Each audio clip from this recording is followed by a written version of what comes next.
people. I am heading home for the holidays in 5 days? Today's Saturday, and then Sunday, Monday, Tuesday, and then I'm leaving on Wednesday. So, like, if I count today, 5-ish? I don't know. I don't know how we're counting that, but soon. So I thought I would do a little reading vlog of how I am killing the time until I come home.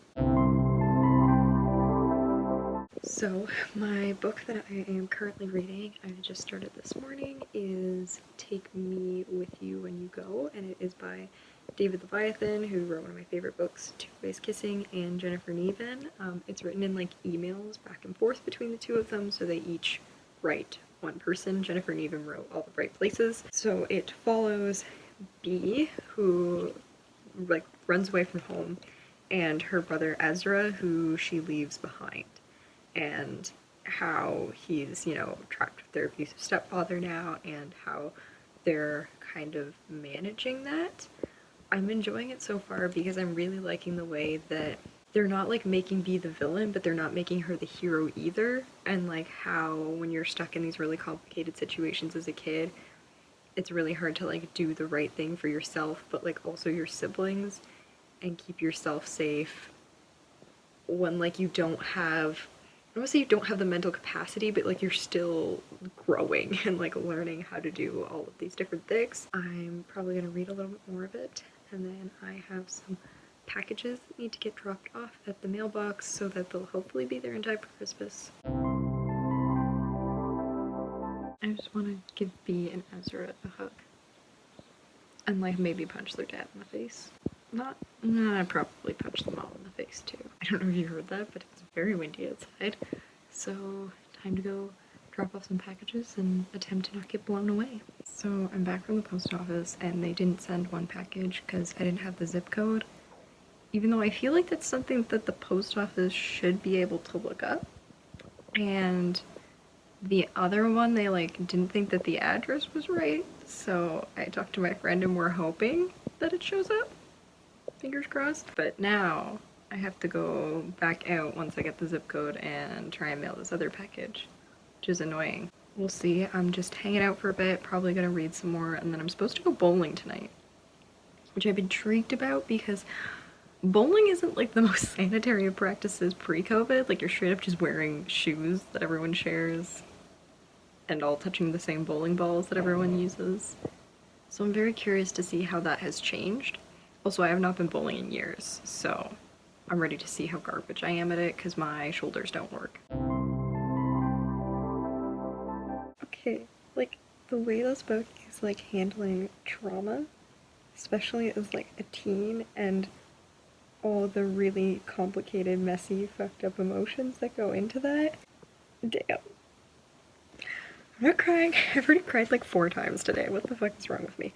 Ezra is talking to his boyfriend about what's been going on, and he has this whole thing about like his boyfriend tells him like you need to tell me everything, and he's like, how can you ask that of someone? And I think that's a huge thing for people that haven't experienced trauma. They don't understand like how in some ways it becomes everything, and like how much do you really need to know, because at the end of the day, you know, it's like the Lady Gaga song, like till it happens to you, you won't know how it feels. And that's like the biggest thing, is it doesn't matter how much you try to explain it, like they're never going to be able to understand. And I recently got in a fight with a friend about this, mostly because of my past relationship that I've had and her not like understanding how screwed up everything was that happened. So that just really struck home, and like the importance of just sometimes admitting that you can't understand, and that's not a bad thing. We got to the lime green couch part, because if you didn't know, David Levithan puts a lime green couch in all of his books. It's actually funny because the reason that I read Two Boys Kissing was because it was mentioned in a fan fiction, and the character in the fan fiction was a huge David Levithan fan and bought a lime green couch because of that, and that is the only reason that every time I read a David Levithan book, I'm like, where's the lime green couch? But this part just gutted me, so I thought I needed to share this, and this is Ezra talking about Terrence. I think he might be the best part of me. I think it's probably not healthy for the best part of me to be someone else. I know I need his help, I don't know how to ask for it because let's face it, asking for help is not something we've ever been good at. Fuck, man. That idea of like needing someone in your life but also feeling like they're the best part of you and not knowing how to have your own life when all the best parts of you exist in someone else. Alright. Gonna go sob and read some more. So the choice in going home in a couple days means you have like no food, so you just have to throw stuff together. But I did have enough ingredients to make a shepherd's pie with kidney beans. And it tastes better than I expected. But I also feel like I'm gonna be so sick of it by the time I get home. So here we go. More food, reading, then bowling.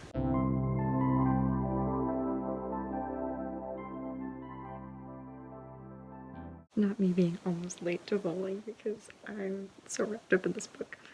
I gotta go, but I have about 100 pages left. Knowing me, I'm probably gonna stay up and finish it tonight when I get home, but wish me luck. We'll find out if I can get a strike. Alright, I'm back, and I have scrubbed the bowling alley off of my skit. I did pretty good for not having bowled in 6 years. I won the first game. I think I had like 160 points. And then the second game, I came in second somehow, despite a really crappy start. Like 97 or something. It was 5-pin bowling, which I'm much better at than 10-pin bowling, but yeah, it was nice to go out and do that. I haven't done it in forever. But speaking of the book, and where I was when I panic realized I was running late, the last chapter that I just read really hones in on Terrence and Ezra's relationship, and just gutted me. The whole, like, I'm obviously not going to go into spoilers, but just the way that this book handles when you're in a really traumatic or difficult situation and it feels like you don't have people around you that you can lean on, you like learn that you have to be worth something or doing something for people in order to have value, and like what it means for the first time in your life when someone just loves you for you and doesn't ask for anything from that. And I think that's one of the big themes of this book, and something that I've really been diving into a lot lately is, you know, that's the core of unconditional love and what it means to have conditional love throughout your life and not feel it unconditionally, and then how that changes when you feel it for the first time. So I'm gonna jot down some things from this chapter and then get back to the book. I was doing good, and then the tears got me right at the end. So first things first, I would definitely recommend this book. Again, it's called Take Me With You When You Go by David Levithan and Jennifer Niven, if I'm saying that right. I didn't mention it at the beginning, but huge like trigger content warnings for child abuse. I've been lucky to never endure physical abuse in my life, and I think I've talked about this openly on this channel before. I went through a very emotionally manipulative and abusive relationship, so while obviously there are things in the book that I can't relate to, there are also messages in the book that like really hit home for me, because ultimately it's a book about hope and about learning that no matter what happens to you, there's always going to be someone who's going to love you the way that you need to be loved, and there's always going to be another side to that you can get to if you fight for long enough to get there. And no matter how shitty or awful it is, and you know, you can never undo what's been done to you, but that other place exists. The books I've been picking lately, I think the last 3 have made me cry. I don't know what I'm going to read next. I have another book I picked up from the library. This one's called Anger is a Gift by Mark Oshiro. It sounds heart-wrenching, so I'm not sure if I want to go with that one next. I have Yoke checked out on my Kindle. I gotta double check what that one's about, because I've seen it a lot of places, that was why I got it out. But I do also have some poetry and nonfiction books that I've been wanting to get to. That might help. But yeah, I'm gonna go cry some more, and then probably head to bed, and we'll start fresh with a new book tomorrow. Alright, so I'm actually gonna end this video here because I didn't get much reading done in the last 2 days, and I'm very busy today and have more packing to do, so I don't think I'm going to be able to get any reading done today.